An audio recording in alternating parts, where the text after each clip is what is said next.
Mafia boss, Diabolik, dies in custody after nearly 30 years on the run, Italian reports say. This post received a score of 4,700, with an upvote ratio of 97%. Here are the top comments in response to this article. Horrid fucker. He tortured and murdered a 11-year boy whose father testified against the Cosa Nostra. May he rot in hell. Really wish I hadn't gone down that rabbit hole. 779 days of torture before being dissolved in acid. Fuck. Edit. He was strangled to death first, then dissolved. I'm sorry, what? He tortured a boy for 779 days? How the fuck? I'm guessing it was done in shifts and after a while done as a chore.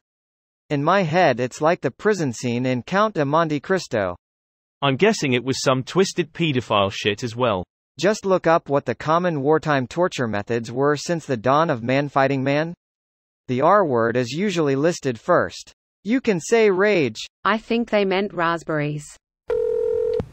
Good riddance, scumbag. Too sweet of an exit for such a monster? The Sicilian and Italian mafias operating out of Europe are very different from the Cosa Nostra of the U.S. There's just no line they won't cross. The mafia in the U.S. is all but dead. Latin American cartels run the show now. The whole acid thing is new, but I'm sure you could find stories of torture back from the 1920s to 1980s mafia.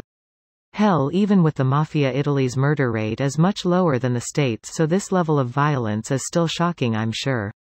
I mean, the American mafia has some pretty brutal killings under the repertoire, including skinning a man alive and then hanging him from a meat hook by his rectum until his heart gave out.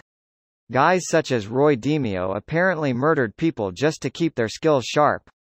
I'm sure there are a couple of instances of Cosa Nostra members hurting or murdering their enemies' family members, but this was, according to them at least, strongly discouraged. Nothing is out of bounds and nothing is too theatrical. Whereas the Cosa Nostra had the common sense of not going after law enforcement or commit murders that drew too much attention. Something like this never happened in the history of the American Cosa Nostra. Greater than, but I assume government and law enforcement corruption must be very high for them to operate with such impunity. They are a multiple billion-dollar business, and they have a track record of murdering whatever politician or military official gets in their way.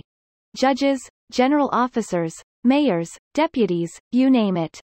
Plata o Plomo comes to mind. Except all Italian politicians went with Plata from the 90s onward.